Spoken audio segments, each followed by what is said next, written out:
Hello and welcome back to another episode on the Growth Concept. Today we are joined by a fitness expert, Naz, who shares his journey on overcoming challenges, building self-confidence and mastering your mindset. Naz has been in the fitness industry for over a decade with a mountain of wisdom and knowledge. Tune in to hear his insights on resilience, confidence building, and practical steps to boost your own mindset. That's enough from me. Let's dive into it. Enjoy this episode.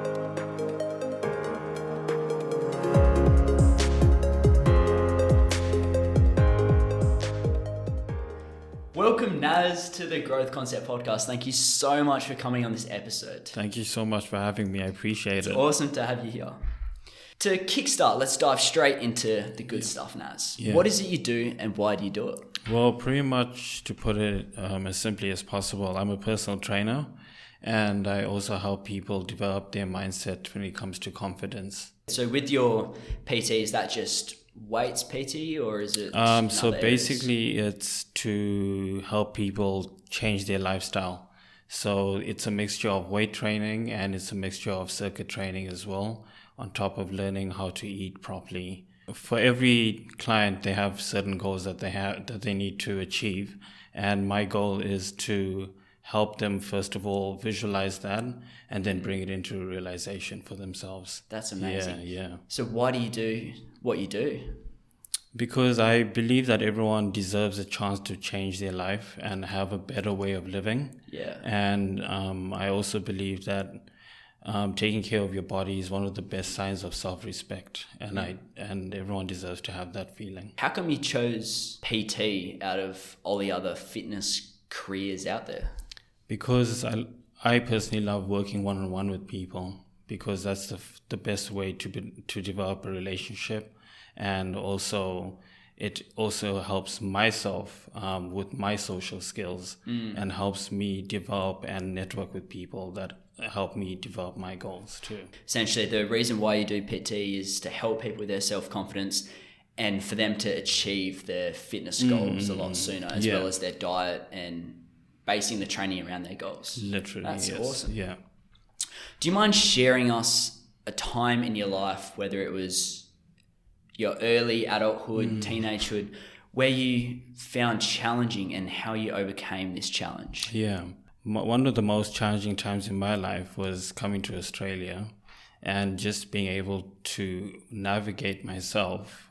First of all, being in a country that had a different way of living, a different way of operating, a different culture. Also just being able to help get myself settled and knowing how to operate. Yeah. What country did you come from? I was living in Botswana. I'm originally born in Zimbabwe. But I grew up in Botswana, yeah. How come you came to Australia? I moved here with my family because my mom got a good job and that helped us pretty much come to a better life. What was the most challenging part of that experience? The most challenging part was reestablishing myself and finding out who I was and what I wanted to do in Australia and in this new world that I had come into. And I was also dealing with, at that time, a slight bout of depression because I was leaving my friends behind. I was living the life that I knew behind. And I was also coming here after high school. So much adjustment. So there was a lot of adjustment in learning how to navigate. How was your self-confidence during this time period? Was it lacking or was it thriving? It was lacking, definitely. Because my self-concept of myself and what I thought of myself was really low. I didn't think that I was worth much. I didn't feel like I was able to do the things that I wanted to do, and I felt like I knew less than people that lived here. Yeah, right, so it was all about being able to get myself to a point where I could encourage myself again and tell myself that I can do these things and I can achieve what I want to achieve. Yeah, so that whole process of moving to a brand new country, leaving your friends and I imagine some family behind, why do you think that affected your self-confidence? How was your self-confidence prior to that? It was good. I was in a space where I was happy. Yeah. And I had goals and things and visions for what I wanted to achieve while I was back home. Yeah. So as you may know, like if you have a major goal that you want and then all of a sudden you can't chase it anymore, it takes a little bit away from your soul. Were you big into fitness over there as well? No, my journey in fitness actually only started here. So journeying into fitness was one of the big key things that helped me bring my confidence back up and start to bring that level of self-respect and wanting to achieve more and wanting to be better. Yeah, definitely. How come you picked up fitness here and not in Zimbabwe where you were born, for example? Was it something to do with Australia that kind of clicked with you? Well, I always did play sport, but for me, it was figuring out what I really wanted to do.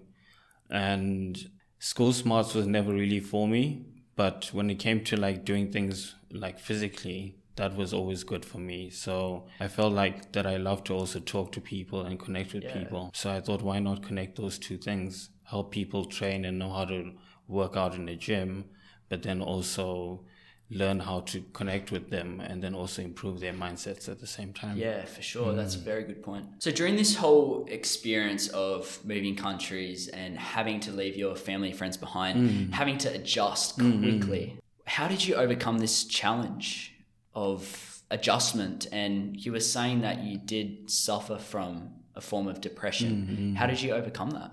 Well, basically I started looking into self-development because as we know that if we want to become better or learn things, we need to learn from people who have achieved these things. So for me, the most important thing was to get better and to think better so that I could achieve better. So one thing that I started to do was while listening to these self-development talks or reading these books, was actually start to implement these little steps that I had learned and doing them every single day until I started to feel that, all right, these things that I'm doing are actually helping me. How come you turned to self-development? Was there a switch that went off, if that makes sense? There was a switch in the sense of like I'd had enough of just living every day with that depression type of feeling in fear, having anxiety, feeling like I was not worth it, that kind of thing. Yeah. What things did you implement during your self-development journey? One thing that I definitely started to implement was meditation because what was happening to me at that time, because I also was having some anxiety, was that I would just have unwanted thoughts that would come into my mind. Yep. And I'm sure a lot of people do suffer from that as well, where they have thoughts that they just can't stop or just pop into their mind, like from memories or traumas or different things like that, which affect their everyday living. I started to look into meditation so I could actually slow down my mind and actually become more conscious of what I was thinking about. So that was step number one. And then step number two was I knew that I needed to take better care of my health. So I got myself a gym membership. I would not go every single day, but I got the membership so that when I felt up to it, I would go until it started to become a more consistent thing. Yeah. So I want to talk more about your meditation journey because this is a big topic spoken about in self-development. What does meditation mean to you personally and why do you do it? I use meditation as a tool, a mindset tool, in the sense that it helps me have a break in my day.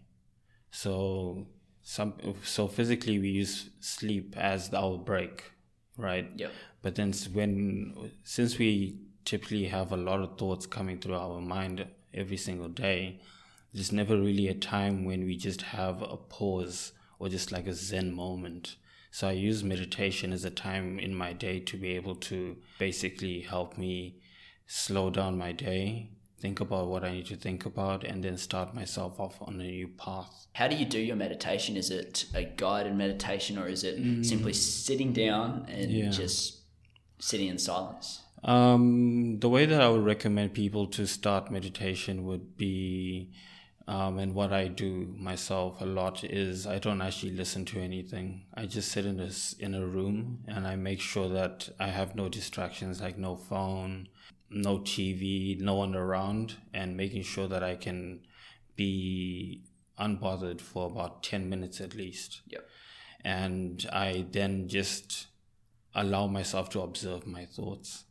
And you'll find that the more that you observe your thoughts, they actually start to slow down because you're becoming more conscious about what's going on up here. So it seems to be a pretty in-depth process. Yeah. Was this something you just picked up like that, or? No, it was a practice. I forgot where I heard it from, but it's a practice that's been done for like a lot of years. Yeah, and it's been done over generations. Because the whole thing about being able to start changing your mind is you need to first become conscious of what's in your mind. So meditation is what helps you be able to become aware of that, and then start to be able to manipulate what's actually going on in there. For someone that may be struggling picking up the habit of meditation, what has one strategy that has worked for you that has helped you pick up that consistency with it a bit more? What I would actually suggest for people is to start with walking meditation. Walking meditation? Yeah, so go to a park that you can go to regularly, that's like maybe by your house or something, or a field, and put on music that's really slow, or like classical music, or like an instrumental or something like that, or even a speech that can motivate you or chill you out, and just walk at a very slow pace. Because if you noticed, a lot of people are always in a rush to get to where they need to get to, but if you actually just slow down, what that physical action does is actually slow down your mind as well, and it starts to bring you more conscious into what you're doing and just more aware of your world around you. Heard of that before. Yeah. Sounds like it would work for someone who just sit still. Sit still, yeah. During this self-development process, how has that reflected in your self-confidence and self-belief as such? It has definitely helped me become more certain in myself, because when you're conscious about what's going on in your mind, you are now controlling what is going to happen when you take action, when you do things on the outside, like when you do your job and when you do things that you're passionate about, or spending time with family and stuff like that. So it's made me definitely, first of all, more certain. It's made me more aware about my surroundings, which is very important in the work that I do, because I need to be able to be observing people and being aware of what they're doing. And also the third thing is my self-esteem. Self-esteem in the sense of how good do I feel about myself and what I do in the world. So with your walking meditation, is that something you do with just music and a slow pace walk, or do you do breath work as well that you would recommend? The thing is that with meditation, you want to try and keep it as simple as possible, because if you add too many ingredients to the meal or the recipe that you're trying to cook, it's just going to have too many flavors or too many things happening. So you just want to keep it as simple as possible. So what I would suggest is even like listening to like a frequency, because you have frequencies out there that affect different chakras on your body. So a very good one would be a heart frequency, which is the 528 hertz, which you can find 528 hertz that you can find on YouTube, and you find a lot of these different meditation or frequency things out there. So you just plug them in and then take your walk, and it actually just chills you out. Is that something you do as well on your meditations? Yeah. Okay, so is there heart frequency, and what other sound frequencies are there? There's actually some really good music collection called Sonic Aid on YouTube. Sonic Aid, yeah. Sonic Aid, yeah. And it's like classical music, but then it's very uplifting. There's albums for being uplifted, ones for feeling motivated, there's ones for just feeling happy. So if you just flick through that, you'll find something that will resonate with you. Yeah, that's awesome. So with developing self-confidence, you've developed a more stronger self-confidence with going through this self-development journey. For someone that may be struggling with self-confidence, what other strategies would you recommend, whether it would be a physical activity or is it for you personally just that meditation for developing that self-confidence? Two things definitely. Number one would just be your self-concept, and what I mean by self-concept is what you believe about yourself. That needs to be something that you definitely need to address. because you need to have a healthy self-concept so that you can start to do the things that you need to do to become better. Because for things to change on the outside, you need to change what's happening on the inside. Yeah. So that would be definitely one thing. And then the second thing would be to take care of your physical health. And that would be getting up and doing some kind of physical activity. It doesn't have to be the gym. It can be just even as simple as starting out walking.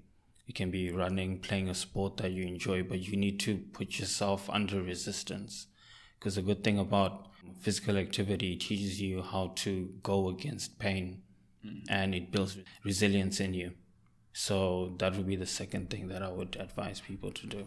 That first point you raised, the self-concept, was it? Yes. If someone has that negative belief about themselves, and that's something they've told themselves over years, how would you recommend to help remove that self-belief issue or concern? Yeah, most people try and fix that, but sometimes the best thing to do is when you don't know how to fix what you're going through, or a particular trauma or an issue that you have, is to just start to inject the opposite of that, which is positive feelings, and telling yourself the way that you want to be and the things that you want to do, and starting to feed that in. And that's where the power of affirmations come in. But not just saying random affirmations. They need to be affirmations that mean something to you. And one powerful affirmation that I use for myself is, I like myself. And by saying I like myself, that actually instills that you do accept yourself the way that you are, first of all, and that you can do things that you never thought were possible. I repeat, I like myself over like 50 times a day, just whenever I'm walking somewhere or I'm doing something, or if I have a break, because that reinstills the belief within yourself. Is that something you started during your self-development journey? Yeah, definitely. I learned that from a self-development coach called Brian Tracy. I'm sure you know him. Yeah. And he really is all about the mindset and getting yourself about thinking properly. So then once you think properly, you can succeed. Have you read Brian Tracy's books? Not read them, but I've listened to them. Yeah. What has one audiobook that has really resonated with you and helped steer you to where you are now? Well, so when I listen to Brian Tracy, I don't actually listen to the full books. What I do is I listen to sections of them, like the chapters. So, but one that would resonate with me would be, what is it called? Eat That Frog. Eat That Frog? Yeah. Right. Have you heard of that? No, I haven't. I'm pretty sure it's by Brian Tracy, but anyway, Eat That Frog is one of the best self-development books that I've read, because it's all about tackling the worst thing first.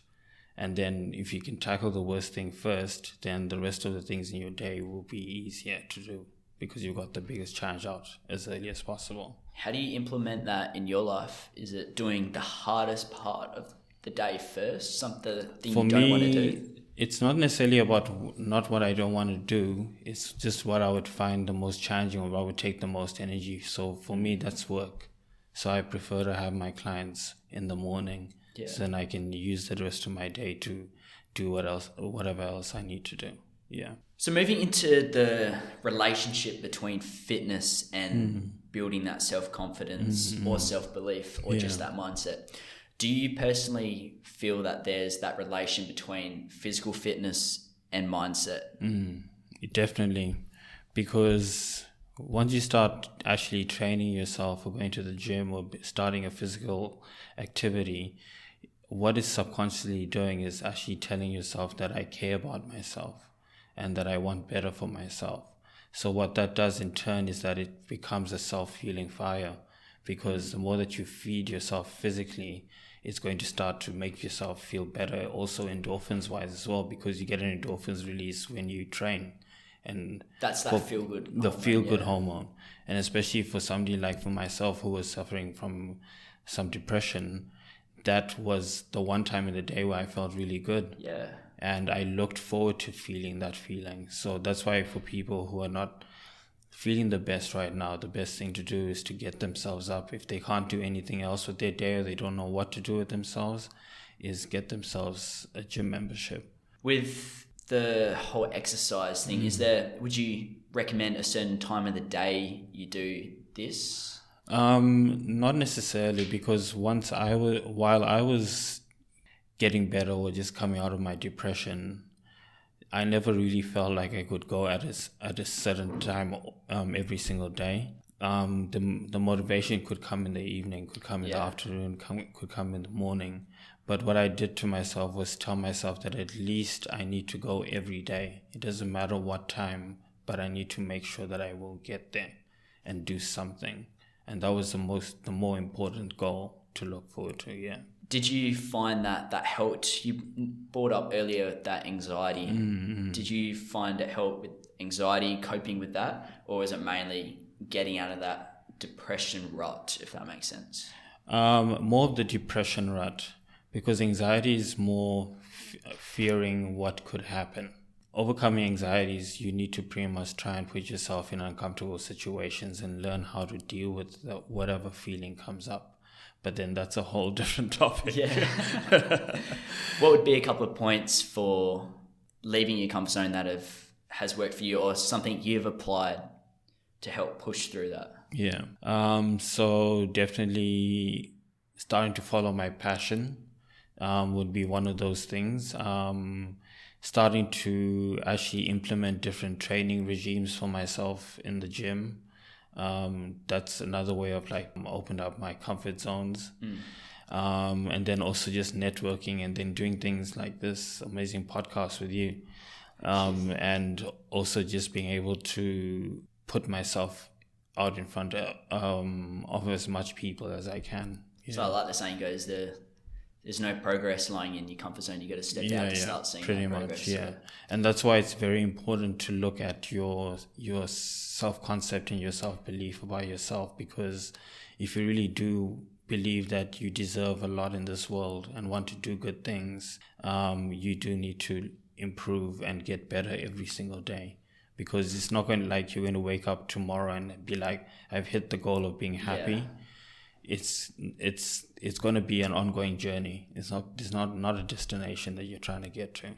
So with your journey through to get to where you are now with moving countries, you were saying that you left your friends behind, and I imagine that would be a big step back, a bit mentally as well, I can imagine. With coming to a new country, what did you do to leave your comfort zone to meet new people? And did that affect your self-confidence?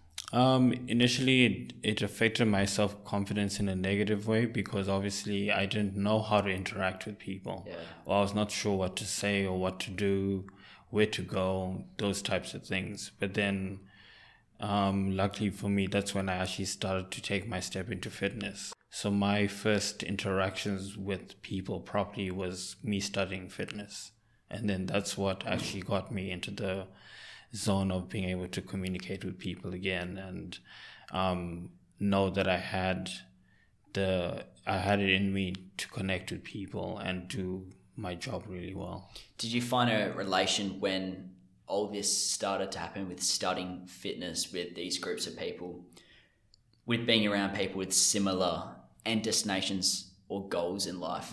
Did that self-development journey start when you started to meet these people? Or was it before or after? It was before. Before? Yeah, because as I mentioned, when I was in depression, I needed to first get myself out of that rut before I could actually now say that, or believe that, all right, I'm going to actually apply myself and go and do a PT certification or start meeting new people. So I had to first of all get myself into the gym, getting myself active, and then from that I started to get ideas of, okay, maybe I'm going to connect mindset with teaching people how to train, and then that's how it just snowballed. That's truly inspiring, Naz.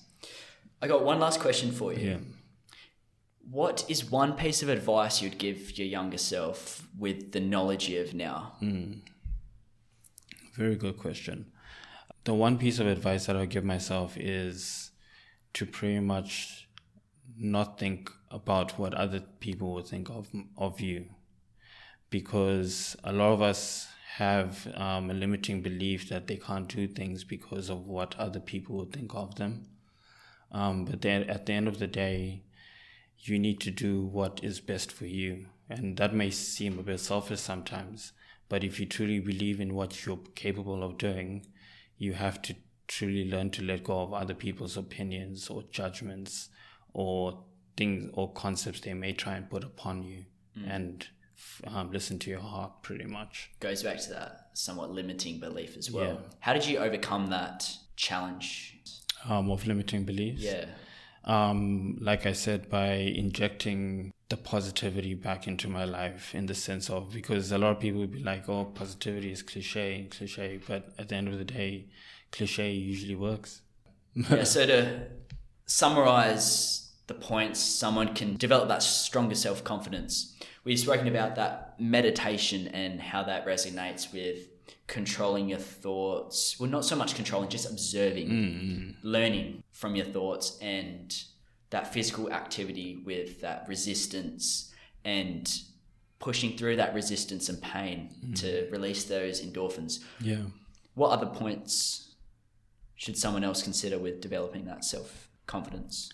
The most important thing that I would say to people is they need to develop the attitude that they deserve more and they can be more, because that all kicks off a thing of, if there were no barriers, if there was nothing holding you back, what would you do? And that's where usually you start to find, okay, maybe this is where my passion lies. That's because it takes away all the resistance and all the impurities that usually would come in if you try to attempt something. So what I would suggest for somebody to ask themselves is, what would I do if I didn't have any barriers or limiting beliefs and fears? And think about it, like truly sit down and think about it. And whatever pops up usually is the thing that you're designed to do and want to do. Yeah. Thank you so much for sharing your stories and wisdom for us, Naz. Your story is truly inspiring, and I've gotten so much from this. You're very welcome. Thank you so much, Naz. Appreciate it. I want to give a huge thank you to Naz for sharing his guidance and life lessons and stories on building self-confidence and developing that mindset. If you found this episode helpful in any sort of way, make sure you subscribe to the Growth Concept podcast and leave a review on how you thought this episode went. Share this episode with friends, family who are looking to improve their confidence or even mindset. You can also connect with me on social media to stay up to date with new episodes and content that will help you grow to become the best version of yourself. Don't miss out on our next amazing interview. Until then, keep growing. Thanks for tuning into the Growth Concept. See ya.